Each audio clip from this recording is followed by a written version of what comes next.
Hello and welcome to Tim's BMW repairs and information. Well, today I'm going to diagnose the 6 Series, just see how the engine's getting on. Haven't got any problems. I haven't done it for about 5 years either. So it'd be interesting to get INPA on it. In fact, I am using INPA and not Carly. Carly's just a bit too amateur hour and it doesn't really go into enough depth. I think that all the information is there on Carly, but it's just not impossible to find and very difficult to display on a phone or on a tablet or something like that. Now, I much prefer to use INPA on an old PC, and it is an old PC, it's about 10 years old, running probably Windows 7, I should think. And I've got the interface from BM Cables, and it's the same interface that I use on the E31 and the Mini and my daughter's cars and so on. So here's the interface. So it's got an OBD2 connector at one end, USB at the other. And as I say, that works with the E31 with the N62 engine, but it doesn't with the M60 engine, which wasn't OBD2 compliant. And for that you need the earlier interface, and it's getting very difficult to find now if you want to get to the other modules like the instrument cluster and so on. But for the 6 Series and any car using the N62, then USB connector to OBD2 connector is what you need. And as I say, I'm using it's a BM Cables interface. I've got another one from Cable Shack, and what you get with this, about 25 quid, about $30 or something like that. You get one of these. And for the E31, you need the adapter from OBD2 to the 19-pin or 20-pin round adapter in the engine bay. In the 6 Series, you don't need, and the OBD2 connector's just under the dash there. So, yeah, with this, you get a disc which has got INPA on it. It's got usually got quite a few other things on as well. And you just install it on your laptop, and away you go. Well, I say away you go because there's always a few problems running INPA. And I notice on my lead here, it just tells me that I've used this on the 6 Series and on the 840, and it says front USB connection. And that's interesting because when you install it and you have this plugged in, it will search for it and find it. And then it will expect this cable to be there and on the same USB port every time. Apart from today when I connected it up and it didn't work on the front USB port, it worked on the back one. It's all very strange. But there you go. And I've got a few versions of INPA around. But we'll go through all of that as we go on. And I'll take you through how we connect it up and so on. And it's very useful finding engine problems, especially adaptations and things like that. If you've got sort of a problem at tick over and it misfires and so on, then INPA is infallible for sorting those out, and obviously it'll find single cylinder misfires, and so do most other things like Carly and the Foxwell and Carsoft and all things like that. They'll find single cylinder misfires, no problem at all. But INPA is a bit more involved, and it goes into the engine sensors and so on, so we can check if the MAF is reading the correct air temperature and it's measuring the volume of air going into the car properly and so on. So it's a lot more involved, and I'll whip through a few pages with you to show you what's going on. Be difficult to video it today because the sun's going down and it's a bit bright, but what I do is I do a screen capture the screen from the laptop while we run INPA, and I have the camera behind me so you can see what I'm doing. So first of all, we'll go through setting it up and so on.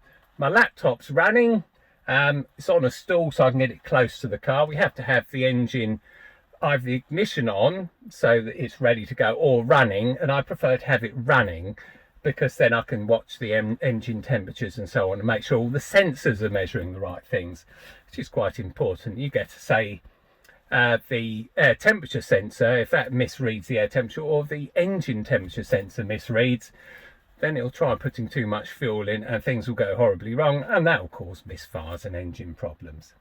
We can also diagnose the gearbox and all sorts of other modules in the car, and if we got time I'll quickly whiz through them.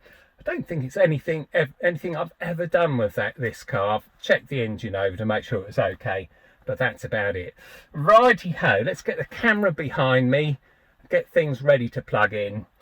Another close-up look. There's the BM cables. Is BM cables? Yeah, bmcables.com. That's who I'm using today.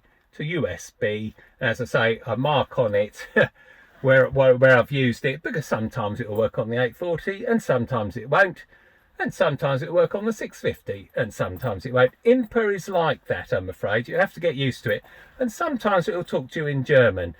Yep, I'm afraid so, but at least all the error codes are numerical and you can look them up and so on. So yep, I will tell you, INPA can be flaky, and usually the first installation of it is brilliant, but then try and update it, and then it will go horribly wrong. You get all wrong sorts of languages and so on like that. So fresh install of INPA onto an old laptop, new cable, and usually you're okay. So okay, let's get going. Right, first thing we need to do is connect the USB cable, and here we go. There's a little catch on just underneath there. Not sure where it is on left-hand drive cars. And up we go. And the red light should come on. There we go, that's in. And I need to get my laptop somewhere near. I'll start the car up while I'm here.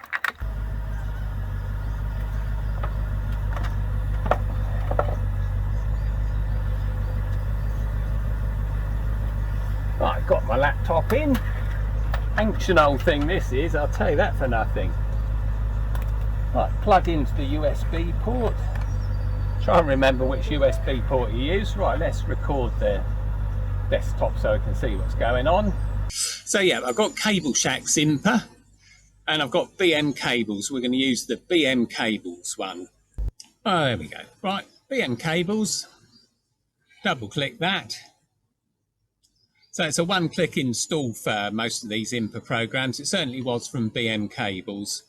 As I say, if you install INPA again, it does upset a few things. And you get some funny old error messages. There we go. Too many other things running in the background, I'm afraid, for an ancient old PC. It notices if the USB cable's plugged in, which is good. Press INPA. There's lots of different versions of INPA around, I warn you that, and they all work slightly differently. So don't be surprised to see things with a slightly different layout. We're away. Look at that. Only took about 5 minutes. Right, we've got 6 series, E64, so it's F5. And we'll have a look at the engine, and the engine is, of course, the N62, so ME9 for M62. We'll get a few error messages, we usually do, saying something's wrong and everything's going to explode. It's quite normal with INPA. Sometimes it works perfectly. The next time you run it, it just doesn't work at all. Right, the first thing we do is we just check the error memory just to make sure we've got no errors stored in there. So F4, read the error memory. No errors. That's not too bad for 5 years at all, is it? We can't complain about that. And we could clear the error memory if we wanted with F2. And F10 is, as usual, go back. So there we go. Now what we can do is we can read the status of the engine, make sure all the sensors are reading the right thing. That's F5. Analog values, very interesting. F3. So we've got the battery voltage, 14.6 volts. So that's about right. I've had a charger on it for the last 2 weeks. That car hasn't been anywhere in lockdown. And our engine speed here, for instance, that tells us we're at 750 RPM. Engine air intake temperature, 35.25. Now, you would have thought that's a bit too hot, but it does get heated up by the engine as it goes past, and the engine's been running for quite a while now. Coolant output temperature, that's the output from the radiator, 35 degrees. That all seems fine. Coolant temperature in degrees, 88.5, so we're not fully up to temperature, but we're not far off of it. Air mass, anywhere between about 20 and 25 kilograms per hour, and that's just about right. And you can tell if you've got engine problems, if that value goes outside of those values, outside of those limits. And if it does, it means you've probably got an air leak, a vacuum leak or something like that. But 23, that's just about spot on. So our temperature's starting to increase slightly. Everything else looks fine. Let's have a look at analog 2. Now this is a very interesting page for the N62. Gives us the roughness values, and they used to be called smoothness values on the M62, but this is roughness. And this gives us an indication of the performance of all 8 of the cylinders, and it works for any cylinder configuration. Now, this only works for tick over. It isn't meant for anything else apart from tick over. If we put the throttle down, the values will just freeze. But what they are is each cylinder will fire and accelerate the flywheel. And being a 4-stroke engine, you get 4 fires per revolution, and then the other cylinders fire on the next one. Now, each cylinder that fires should accelerate the flywheel, and the next time it goes round to it, it sees if it accelerates it the same amount. So it isn't the amount of power that's being produced by each cylinder or anything like that. It's the ability to produce the same amount of energy every single 2 revolutions. So every 4-stroke revolution for each cylinder, if it keeps the same performance, you'll get a value around about 0. And now, if you've got roughness in a cylinder, one which is misfiring, then one 4-stroke revolution will produce, say, 20 Newton meters of energy, and the next will do 15, and the next will do 25, and so on. Then you get a much higher value. So what we're looking for here in the roughness are low values, and they're smack in the middle of the sliders. So we can see that the engine is running really well. Not bad for... How many miles we done? 125,000. Yeah, so a perfect, steady roughness value. Now, if you have problems with, say, a burnt valve or a coilover plug unit, then these values go miles out. You have WISM right up the top or right down the bottom. And that's a good indication you've got a problem with a single cylinder. Now, it might be that cylinder's firing, but not effectively. So the spark gap's too small, or the spark gap's too wide, or it's all coked up or something like that. And then your roughness values will increase. But these roughness values are pretty much spot on. So that's a good indication of how each of the cylinders is firing in this V8. And it's doing very well, thank you very much. Right, let's have a look at analog 3, which is F5. This gives us the Lambda sensor values. Now, of course, on the N62, they're wide band sensors. Against the M62 or V8 on my E31, the narrow band, they're either showing it's too rich or it's too lean, too rich, too lean, and they're cycle between the 2 values. Whereas this, you get a stationary value for the Lambda sensor, because it's a wide band. It actually measures oxygen levels, and 1.5 volts is where we head for. 1.5 volts is spot on. So yeah, there's the catch bank 1, so that's the right hand bank of cylinders when looking forwards, and we get the same values for bank 2. So O2 sensor bank 2, so this is all bank 1, this is bank 2, so that's the left hand side, this is the right hand side, and this will give us the value. We're close to 1.5 volts, that's fine. These are the O2 sensors behind the main catalytic converter. So they're checking the efficiency of the catalytic converter. So expect to see much lower values there. Right, these, in the old days, as I said, with the M62, these values would swing around. They're meant to do that, and the engine would purposely make it too rich or too lean, too rich or too lean, but by very small amounts. These would fly around about once every 3 seconds. And so rather than trying to work out whereabouts it is, we get an O2 sensor integrator, and that's integrated, which means it's smoothed, it's low pass filtered, and then it's integrated to a value of 1. So a bit confusing, but the important thing is we're at 1. and we're at 1 on both bank 1 and bank 2. And that shows us that our O2, that fuel air mixture, is spot on. Absolutely no problem at all. Now, of course, things wear, the math may misread to some extent, in which case then we use adaptations to change the fuel air mixture back to normal again. Right, we were talking about adaptations, so I better interject and explain what adaptations are, because they're so important to the correct running of the engine. And the diagnostic pages can tell us so much about how the engine's running. Right, so let's do a quick explanation. We've got a single cylinder engine here. It's slurping in air through the MAF, which is being read by a computer, which is up here. And it commands the injector to open for 10 milliseconds per revolution. And so to try and get the 14.7 to 1 ratio, mass ratio of fuel to air, and we're getting combustion, and it shoots out the exhaust pipe. We haven't got a clue whether the mixture's right or not, because we haven't got a Lambda sensor connected to anything. Now, in the olden days with carburetors, of course, we could have a listen to the engine, we could hear it hunting, or we could have a look at the spark plugs, and if they're sort of black and sooty, well, that's a bit too rich.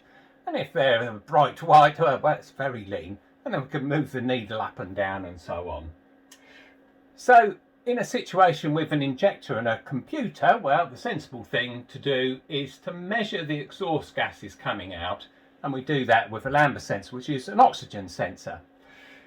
And the remaining oxygen in the exhaust gases is a brilliant indication of what the fuel air mixture was right. And so by measuring the remaining oxygen in the exhaust, we can adjust the injector duration so that the fuel air mixture is correct each time. Okay, so this is now a closed loop, so which is what we have in our engines. This is just one of 8 cylinders, and we've got the Lambda sensor, goes through an integrator, I'll mention that later on, and then it goes back to the ECU, and it will adjust the injector duration per cycle until it gets it right. And in fact, it sort of gets it right only some of the times, and it gets it wrong most of the time. It's usually too rich, too lean, too rich, too lean, and that's the way that these very narrow band oxygen sensors work. They don't measure the exact amount of oxygen, they measure how much oxygen there is coming through the exhaust in relation to the outside world. And so they can only measure things too rich and too lean, and which is why if you look at a Lambda plot, it goes up and down and up and down. One caveat to that, of course, is I'm talking about the E31, the M62 engines. When you get to the N62 engines, they have wide band oxygen sensors, but they still have the integrator and they still adjust the fuel air mixture until they get it right. Okay, so that's all fine and dandy. What happens when something goes wrong, like we've got a huge leak just after the MAF, and now the MAF's only reading half the air that's going in, the rest of it's coming in through this big hole in the boot. And so the ECU says, well, we've got 0.5 gram of air coming in per revolution, so it's going to be 5 millisecond injector duration, and of course that's much too lean.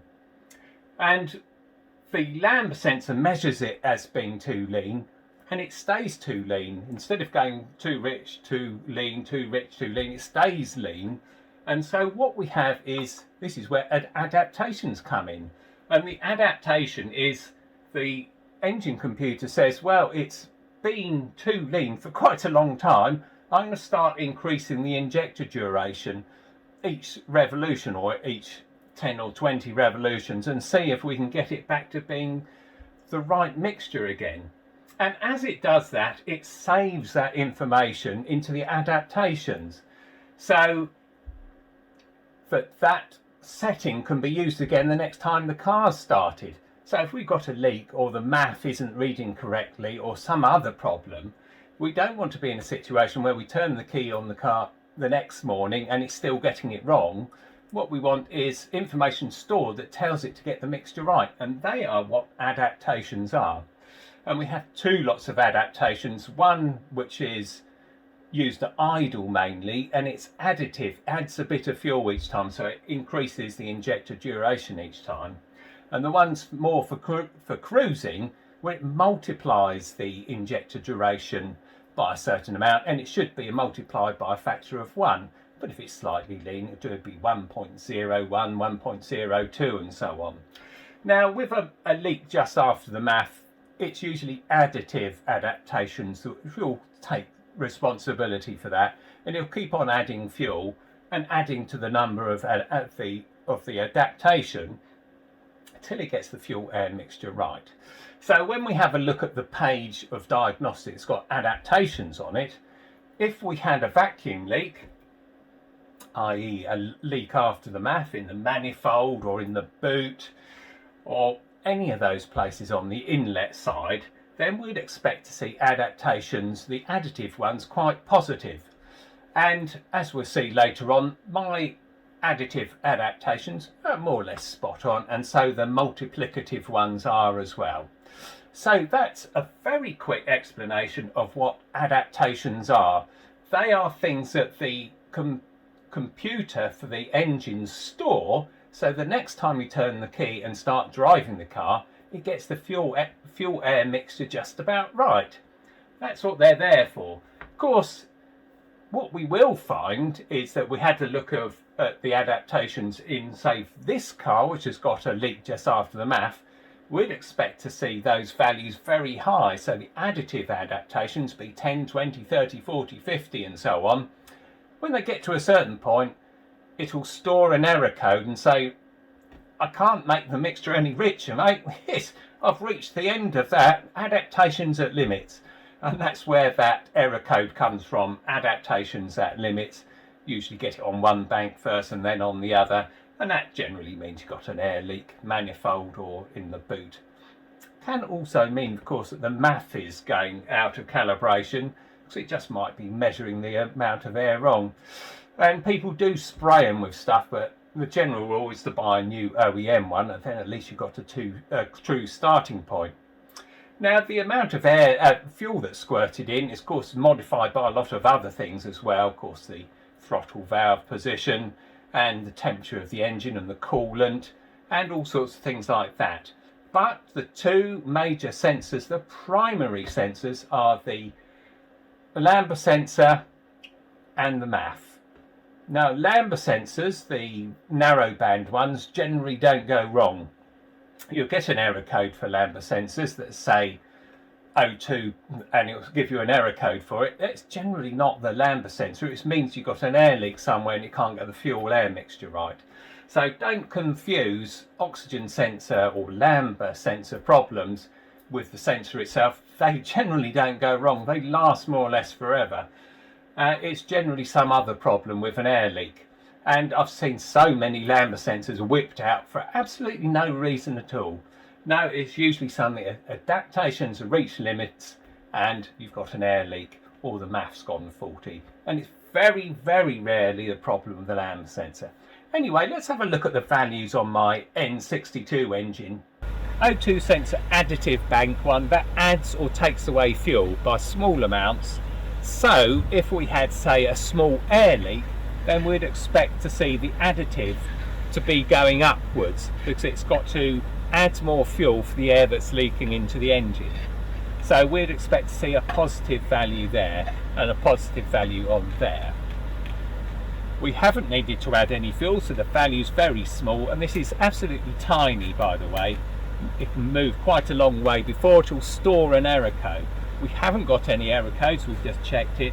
So our additive value is very low, minus 0.37 and minus 0.61. So the additive values are very small. The multiplicative values, they're the ones which multiply the dwell angle.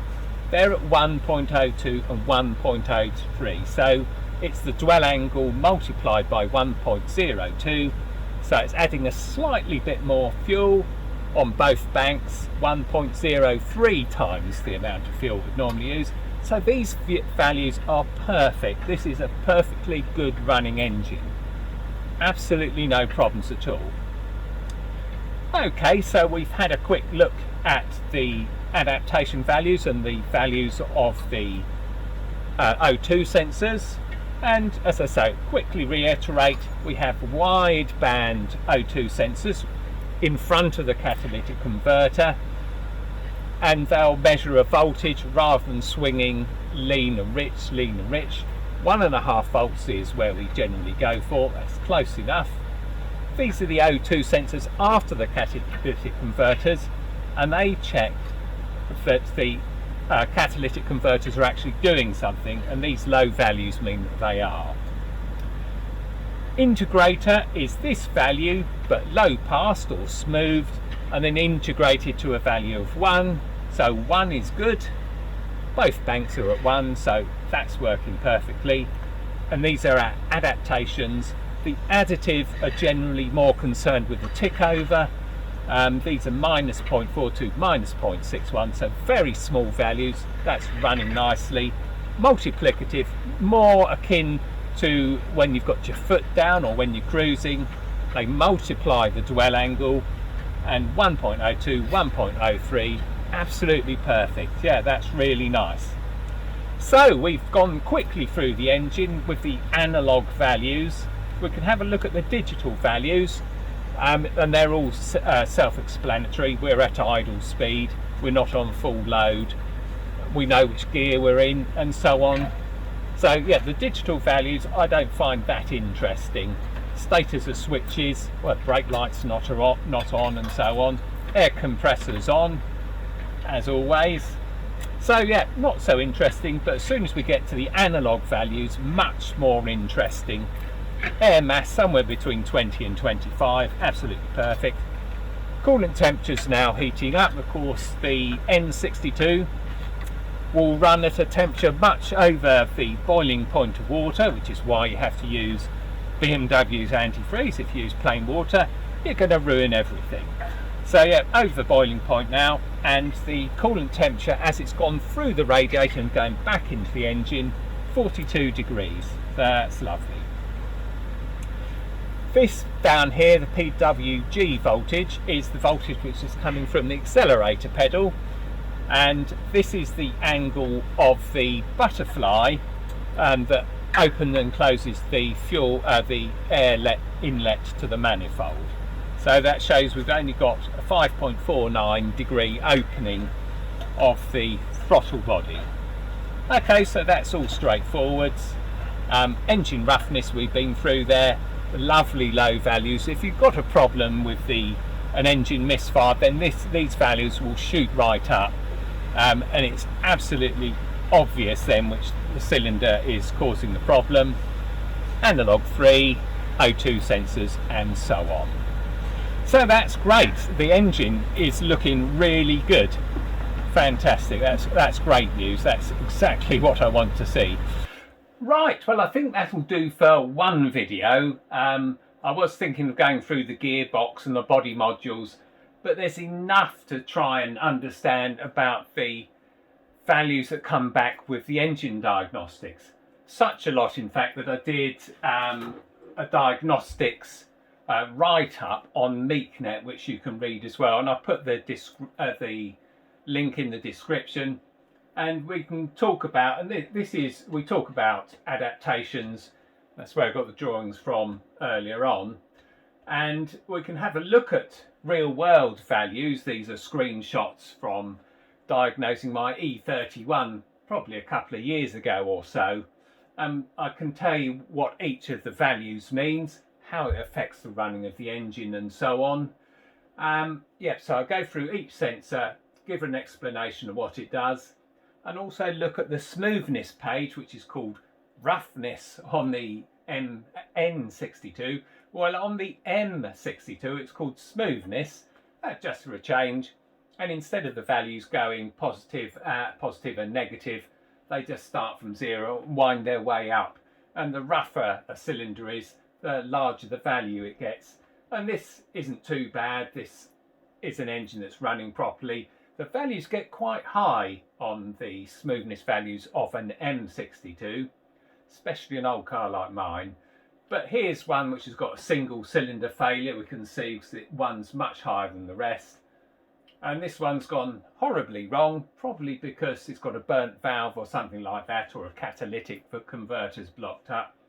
But we'll go through that, And we'll also have a look at analog values 1. And as I said before, there's different versions of INPA, and sometimes they'll call analog values 1 analog values 2 and vice versa. So just look for this information on each screen when you're running INPA. And so I explained those values as well, and just the same as analog values 2, we can go through what each sensor and each reading means, and how the engine problems affect those readings. So we've got, if we get an increase in the smoothness value and the additive adaptations are well below 0, then we may well have oil around the spark plug wells on the N62. Show you what values we get with a failing catalytic converter, and so on and so forth. And of course I did a video quite a few years ago about INPA and the 3 most important pages, which I'll put in the description as well. But we go through it on the N62, which is much more prescient these days because of the problems we have with N62 engines. Anyway, we'll do the gearbox and body modules in the next episode, but thanks very much for the comments and everything. I really do enjoy reading the comments, and thanks for subscribing, and I'll see you next time.